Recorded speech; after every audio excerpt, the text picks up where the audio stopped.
And even if some villages are encircled by Russian forces, and the Russians will ask them to lay down their weapons, the Ukrainians will say, "Come and get them!" If the Russians need a week for every village, they're gonna have 1,000 years of work ahead of them. Oh, we might be onto something. Check this out. It will likely prove to be the next pivotal battle of the war in Ukraine. Oh, what's that? Oh, a Soviet relic. Oh my god. Bald and Bankrupt would love this. Hi and welcome to History Legends. Here's the latest update about the Russo-Ukrainian war. As always, we have a lot of things to talk about. I just woke up, got my coffee, creatine, all the good stuff. We'll talk about the upcoming Clash of Titans that is about to happen right here in eastern Ukraine. I started talking about it in a previous video, so make sure to check out my Ukraine playlist to get all the information. And as always, if you like the information I provide and want to support my work, you can support me on Patreon. The link is in the description. Are you ready? I am. Shave, nice trim. Let's go. Alright, so we have this Wikipedia map right here about the daily updates on the front line. We have this other map from a website called militaryland.net. Very nice. I talked to the guy, updates daily the position of Ukrainian forces, approximate location, right? We don't want to pinpoint the exact location of every soldier, but general area. And then we have my favorite one, this Google Maps with the front line copy pasted on it, and every dot is a village controlled by one side or the other. Blue is Ukrainian, red is Russian. And it's my favorite one because you can actually see the terrain and see where the forests, rivers, and everything where it's at. Now, we see that the Russians are fully gone from the north. Kyiv, Chernihiv, Sumy, Konotop, everything, the Russians are gone. So that was a decisive victory for Ukraine. However, we have to talk about the Clash of Titans. That's going to happen for sure in Donbas, in eastern Ukraine, right here. For a long time, I talked about this area. I'm talking about a cauldron. Now, the reason why we call this a cauldron, because the Germans called it a Kessel, which is literally cauldron. You guessed it, it has the shape of a cauldron. Basically, it's a pre-encirclement. Now, in my opinion, in my noob opinion, from a military perspective, it doesn't make sense to hold on to this area for Ukraine. You have about 50 to 60,000 of the best Ukrainian soldiers right here. And they're essentially trapped in open ground. Look, if we zoom in, this is why I love this map. There's only a bit of forest right here, but other than that, it's pure plain, the Russian steppe. There's not even big cities. All the big cities are at the border with the forest, then it's just fields. There's a couple cities there, but the battle will take place in a huge empty space. And also it puts a lot of strain on the logistics of the Ukrainian army, which has to supply all these men. And as you can see, they're slowly getting squeezed by the Russian army, which could maybe foreshadow a massive encirclement of this Ukrainian army group right here. If that happens, that would be a military disaster for Ukraine. However, politically, holding on to this area is very important for Kyiv. Okay, check this out. We're back to the Wikipedia map. Oh yeah, and check this out. I have a new tool. Okay, it's not working. Okay, we'll use this. Essentially, this entire region right here is the root cause of the war. This is what we call Donbas. But Donbas, this region right here, Donbas is made of two provinces or regions called Luhansk and Donetsk. Now, if Ukrainian forces abandon all this area they still hold in Luhansk and Donetsk, they basically shove a massive win in Putin's hands, who can claim, perhaps by May 9th, the victory parade, that his special operation in Ukraine has succeeded, that Luhansk and Donetsk have been liberated. And you see on the map, there's not much left. Now, even if this wasn't the initial Russian planned victory, they still would have reached their main objective. Even worse, it allows Putin to find an exit door to the war while saving face. That way he can negotiate peace and peace out. You know, Winter War style. Who knows, maybe soon we'll have memes about how the trees speak Ukrainian. But before we go to this area, let's go see what's happening in Mariupol. Okay, look at that. There's not much left. So, we'll take white again. Right here you have the massive Azov-style factory, industrial complex, a massive fortress. And then you have the port, the Mariupol port right here. And you have another industrial facility right here. So Ukrainian forces are basically stuck in these 3 industrial facilities. Now the Russians can't just bomb them because they would like to reuse them, but at this point, I don't think they'll have a choice to blast it away.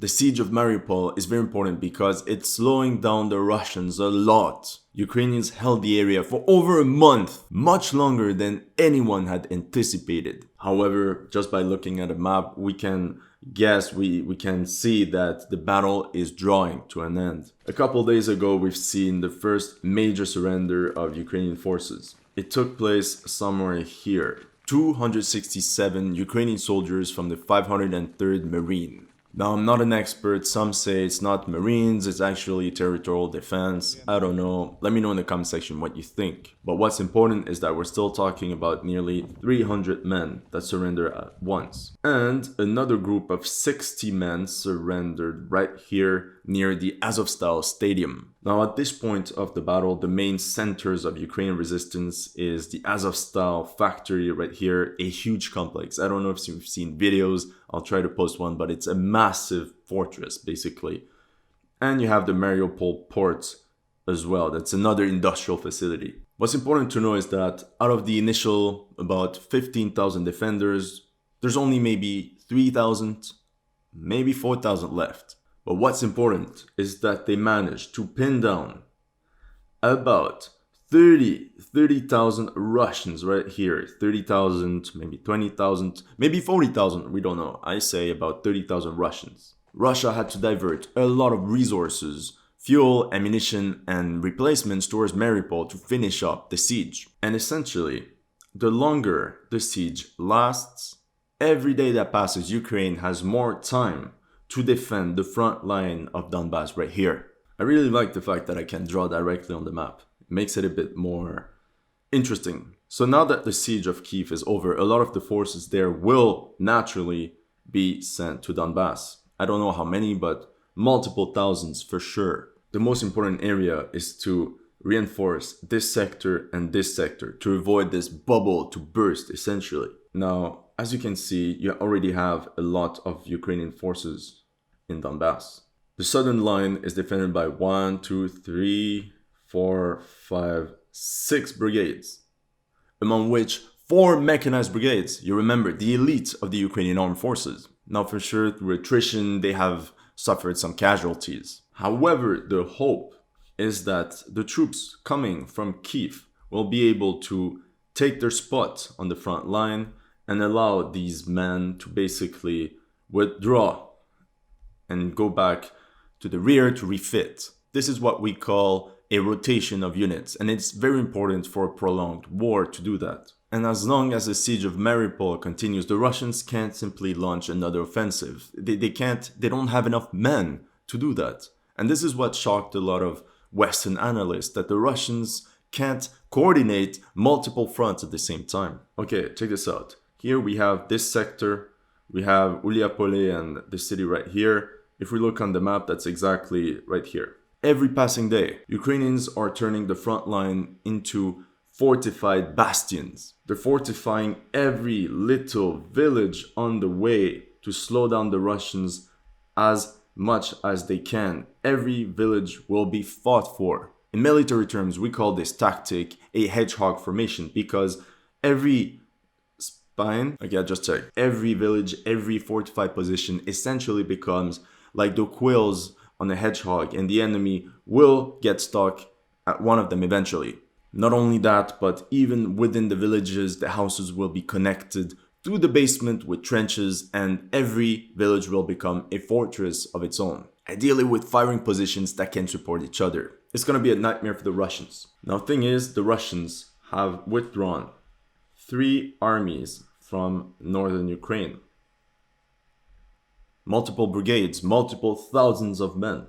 For sure, the units have been hit pretty hard near Kyiv. They will have to be refit for battle, which can take some considerable amount of time. But there's still about 40,000 men, I think, that can be sent to the front. At the same time, according to some rumors, Putin has called for a hidden mobilization. About 60,000 reservists from all over the country will be sent towards Donbass, including the Wagner group, who apparently now accepts anyone. I'm saying hidden mobilization because Russia is officially not at war. It's a special operation in Ukraine. And more, like all the trains like full of troops, trucks here, tanks going to this region. I don't know exactly, but Rostov, Belgorod, everywhere, trains packed going to the front.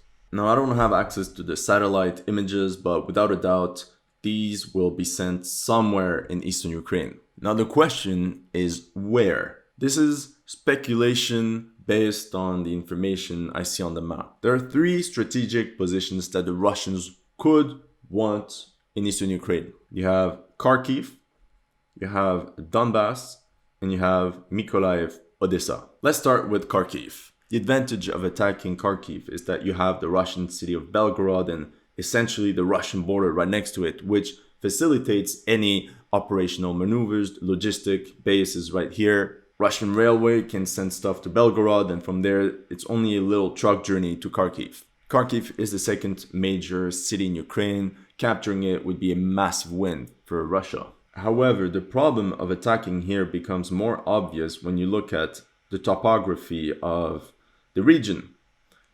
To me, it reminds me so much of the Battle of Kyiv. You have a massive urban area and a ton of forests all around it, which act as another layer of defense, like a natural wall, a natural barrier. And you know that the mechanized Russian forces will have to cross through forests, and one guy with an ATGM can demolish you, one tank. And this is mainly the reason why the attack on Kharkiv has failed. Look at that. The only area where the Russians can attack in open ground is right here. And this is where the best Ukrainian forces are located. So forget this. And they can't surround it because there's forests. You would have to go all around it. It would be a nightmare. So I don't think the Russians will send their forces to Kharkiv. And it seemed to be confirmed because second echelon forces, conscripts, reservists or whatever are sent to Kharkiv. That means that professional troops will be sent somewhere else. The second option would be to push from Kherson and attack Mykolaiv. If the Russians were very sneaky, satellite images would basically ruin their plans, but they can fake an assault on Donbass and actually send their forces right here. The reason why is because if they attack Mykolaiv, and you see it's open ground, there's not even villages there, it's basically just fields, which is, with April and May coming, are going to be super dry and ideal for tank movement. If the Russians have a huge force and attack Mykolaiv, again, in these plans you always have to look at the worst case scenario. You can't base your strategy on wishful thinking. Let's say the Russians push here, and then they send more forces to capture the bridge here at Vozhnesensk. They could, after that, push towards Transnistria, where they have some troops already, and push towards Odessa, which could be combined with an amphibious assault. The reason why this would be a huge problem is that if the Russians capture all this area, let's say, the front line moves all this, Ukraine basically becomes a landlocked nation. They can have all this if they want. They won't have access to the Black Sea. And basically they would depend on foreign nations, on their neighbors' goodwill for trade. This is essentially what happened to Bolivia. Chile basically took over all the coastline of Bolivia. And since then, Bolivia has had a struggling economy.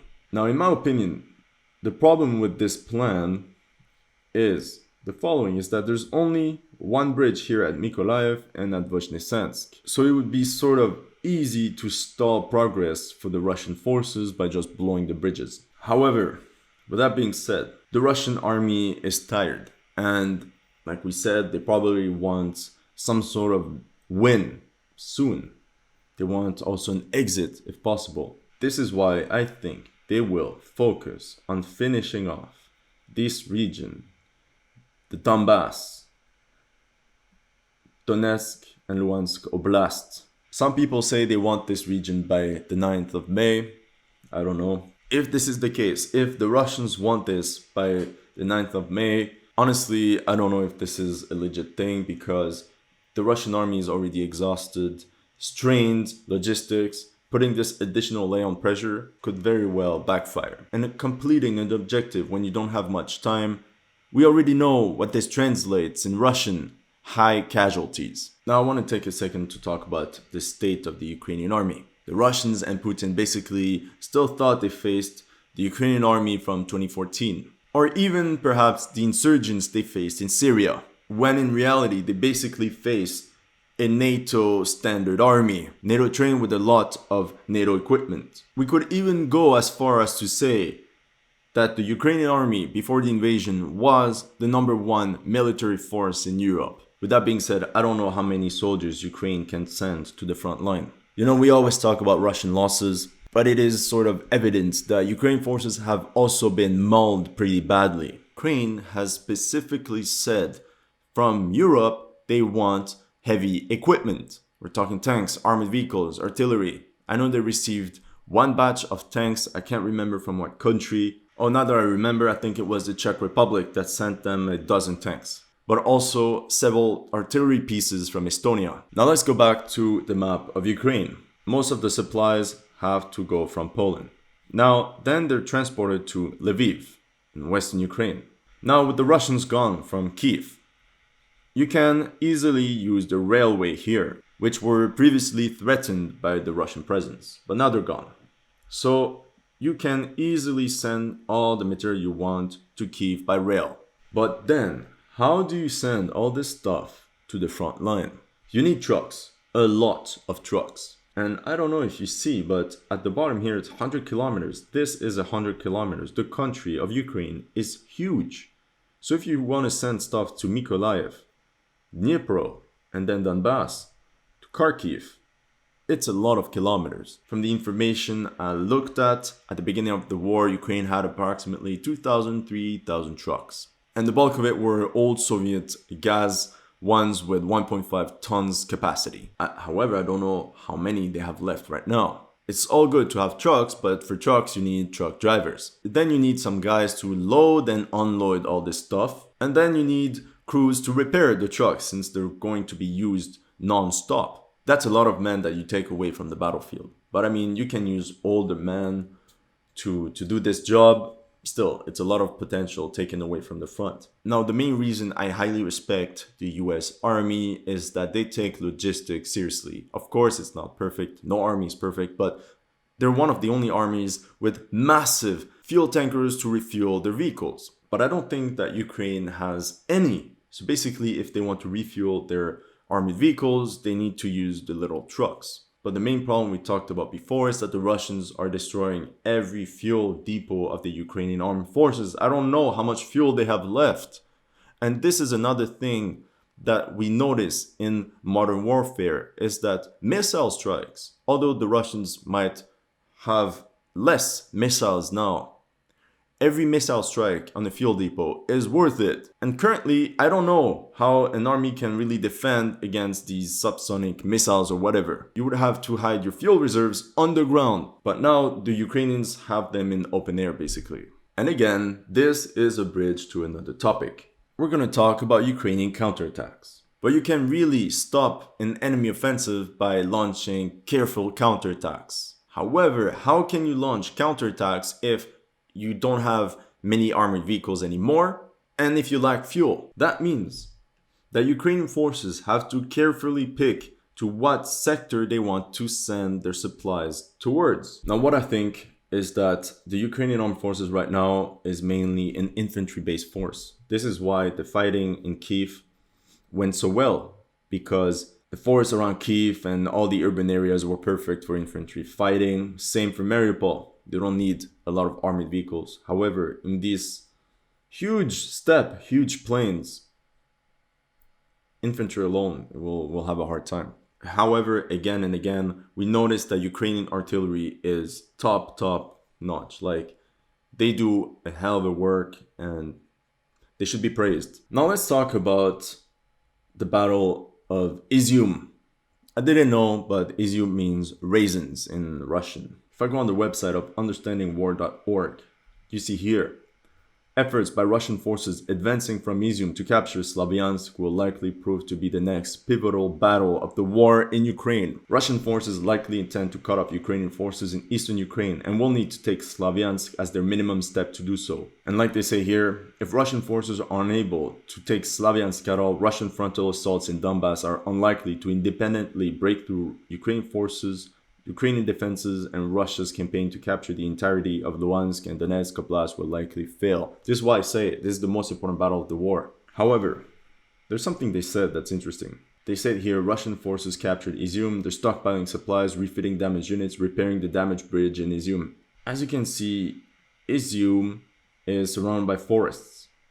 And it's a formidable defensive position. I mean, you have a river right here. You have a massive hill at the south of the city. You have an urban area and you have forests.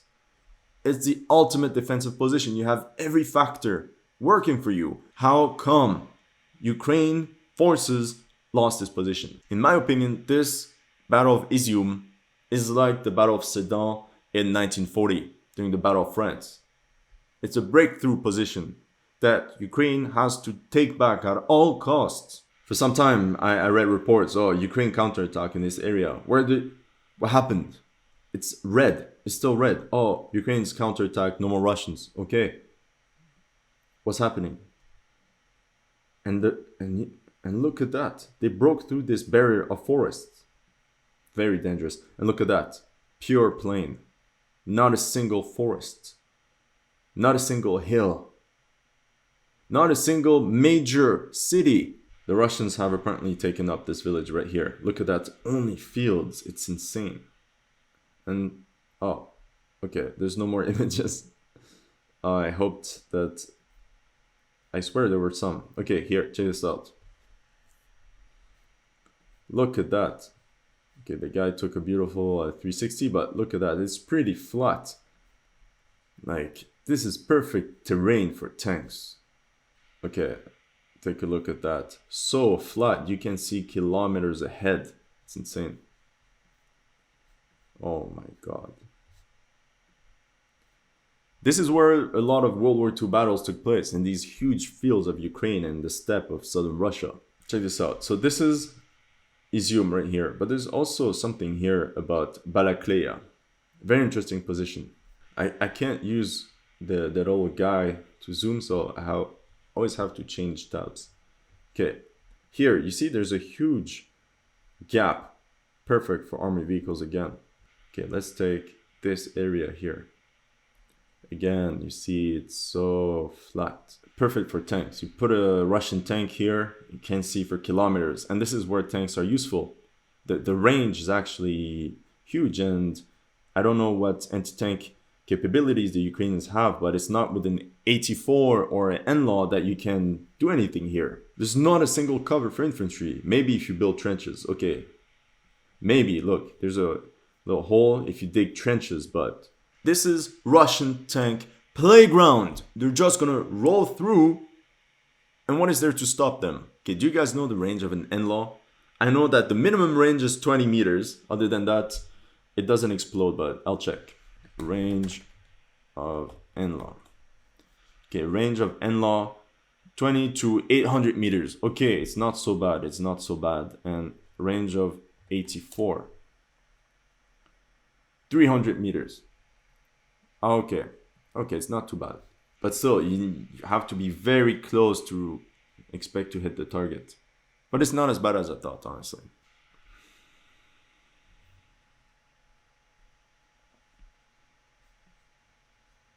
Oh, what's that? Oh, a Soviet relic.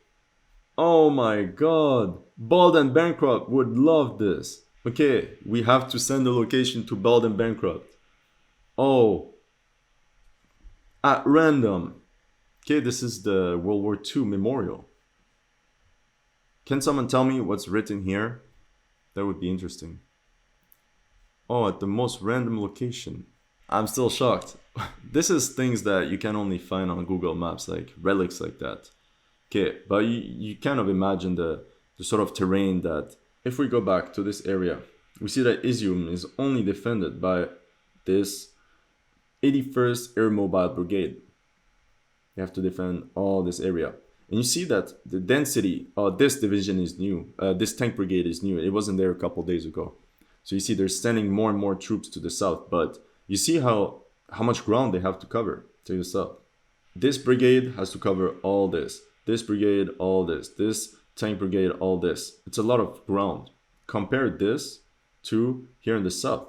Each brigade has a relatively small area to cover. This means they can actually form pretty good hedgehog formations, defense in depth, to really stall a Russian attack. This is why I'm very worried about this area right here. Here we have Izum. The Russians have launched a lot of airstrikes recently on Lozova and Barvinkove. It's almost certain they want to drive towards Barvinkove. They're going to send some troops here, in what I think, to pin down Ukrainian forces in the agglomeration of Slavyansk and Kramatorsk. From there, I don't know what they could do. Now, the question is, what is their goal? What is their objective? They have multiple pincer movements they can attempt, and this is what we'll talk about now. Yeah, I have to change colors. Okay. Depending on how much forces they have, they'll use different strategies. At first, you remember in my first videos, I anticipated a massive cauldron, World War II style, but this is the problem. World War II. It's not World War II. They don't have enough men. And the Ukrainian army is very strong. The first type of cauldron they could do is simply attack here, and encircle the men right here. I mean, this would liberate all of Luhansk, but I think the Russians will be a bit more ambitious. We'll use yellow, Izum. They could launch an attack like this, Barvinkove, and you see, here's the regional border of Donetsk. They can literally follow it from here and here. I think this is what it'll do. Check this out. We see all the villages they've captured here and here. It just points toward this direction. Push here, push here. Oh, we might be onto something. Check this out. It will pin down Ukrainian forces at Kramatorsk and Slavyansk, pin down the troops that are in this Maginot line, and basically encircle all the troops here. And the Russians could actually couple this with this encirclement right here to break the cauldron into smaller pockets. And you see they have also attacked right here. So they could break it down in a lot of small pieces. But I think this is what the Russians will do. Oh. Now, if we look at the forces deployed in this area, so let's take a step back. Let's recreate what we thought. Look, the administration borderline right here. Let's say the Russians push like this, like this. I mean, it's easy to draw a map. I mean, an arrow on a map, but now the execution is completely different. But you see, the Ukrainian forces that would be engaged or stuck in this battle would be, you have this, you have this. I mean, this one, these two units here, this, that, and that. 1, 2, 3, 4, 5, 6, 7, 8, 9, 10, 11, 12. If you take all this, 12 brigades. That's a lot. Probably what they'll try to do. So Ukrainian forces have to send a lot of men here. But from what I heard from men on the ground, let's say, can't tell you more than that, but the Ukrainian forces are assembling a huge force in Pavlograd. Pavlograd has become the main logistical base for the entire forces in Donbass. You see, you have the E50 highway like this, which basically handles all the logistics of all the men in the region. If you keep a force at Pavlograd, the Russians will have to divert a lot of troops to kind of pin it down. Let's say the Russians are very ambitious, depending on how much forces they have, right? Imagine, we talked about Balakle, imagine they send a force right here, in the gap we mentioned before. They launch their forces along this road to Lozova. You just have to follow the main road. Then the Russians attack Barvinkove and launch some forces to Slavyansk. You see, they would control this area right here on the map. This could be coupled, like we said, by an offensive like this, which could give them control of this area. Now the problem of doing so is that you don't even need to fully take all the ground, because Russian artillery from this position basically can bombard everything on the line here. They can bombard the entire highway, which basically effectively cuts any supplies. You know, with the drone, you can look at convoys and bombard any supplies going to the forces stuck in Donbass. So what the Russians may attempt to do is just push as far as they can, place their cannons and bombard. And this could be in accordance with the current situation that they have less missiles. They don't want to do too many airstrikes. So they're going to rely more and more on good old artillery. The king of battle. You know me. The pessimist king. The Russians could do something very tragic and very dangerous. They could simply push towards Pavlograd directly from here and here. And then if you take Pavlograd, you don't even have to take Pavlograd. You just blockade it from all sides. Then you have all the troops, Ukrainian troops right here that are stuck. And the problem is that with huge forces like that, you need to supply them. Think about how much food you need, how much water you need, how much ammo you need every day. Of course, these are catastrophe scenarios, but I'm pretty sure the Ukraine general staff, I really hope they're thinking about it. Time will tell. Time will tell. I don't know. I'm just looking at it and it's terrifying. If only I could zoom out. Oh, can I? No. Okay. All our drawing is gone. But in that scenario, again, the thing, it's all well to talk about this maneuver. Now you'll tell me when. I have no clue. The only thing I know is that every day that passes, Ukrainian forces can reinforce their positions. However, every day that passes, the weather gets better, the terrain gets dry, which is good for huge armored formations to simply pass through. Could happen in a couple of days, could happen in a couple of weeks, when the Russians have gathered enough forces to launch their offensive. You always have to put yourself in the shoes of the enemy general. What could a Russian general think about? This reminds me a lot, like with my dad, we used to play a game called Operational Art of War. An old game, but this gives you an idea of how to control troops, how to move your battalions left and right, and how to cut the supply lines of your enemy. And you see that the moment, and the game was well done, the moment where you destroy enemy supply lines, the combat value of any force would drop. At this point of the battle, I think they should hold on to any village they can in Donetsk and Luhansk, because that is basically the Russian political objective. If they can't even liberate this region, what is the purpose of this war? How can they tell Russian public the worthiness of this war if they can't even complete the capture of this small region right here? One thing, however, what the Ukrainians could do to kind of stall the Russians, but basically they could launch raids across Russian territory here to kind of threaten this entire area, to pin down now a lot of Russian forces, and at all cost recapture Kherson. Because then if you take Kherson, you move on, you can threaten Crimea, and you basically flank the Russian army. Like you see, you can move from there. It's flat terrain again, so if you have the logistical capabilities and all this, you basically stop the Russian advance there. Again, you need enough men, you need resources. From now, for what I've seen now, the Ukrainian forces are not capable of launching proper counterattacks. They can defend very well. They're fighting like lions for every building. But launching a decent, coordinated counterattack, I haven't seen it. Look at Izum. How many counterattacks they sent to Izum and Kyiv? The Russians are still there. The Russians are pushing forward. They sent a lot of troops, a lot of counterattacks. I mean, haven't seen massive results.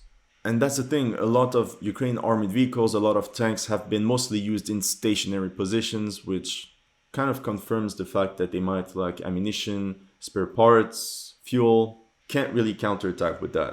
If we assume that Ukrainian forces have limited mobile reserves available to counterattack, and this is basically what we've seen, we have to be realistic. All the troops from Kyiv should bring them to Donbass. This huge mass of infantrymen, they can easily send 15, 20, 25,000 men. It's a huge mass of troops. You continue this idea of Hedgehog Formation, make them dig trenches everywhere. For example, here, every village should become a fortress. We've seen it in the assaults here in the battle at the south. I'm gonna show you here. Battles have been World War I style. They're fighting for every inch. It's been a month. Look at the results. Barely none. And Donetsk forces, the separatist forces, lost so many men in World War I type of trench warfare, frontal assaults. The simple fact of having all these positions. If the Russians need a week for every village, they're gonna have 1,000 years of work ahead of them. And even if some villages are encircled by Russian forces, and the Russians will ask them to lay down their weapons, the Ukrainians will say, "Come and get them!" Anyway, that's all I have for you today. As always, you know that I can talk for hours about this. Let me know in the comment section what you think of my analysis. If you're new to this channel, don't forget to like and subscribe. And if you like the information I provide, make sure to subscribe and support my work on Patreon. The link is in the description.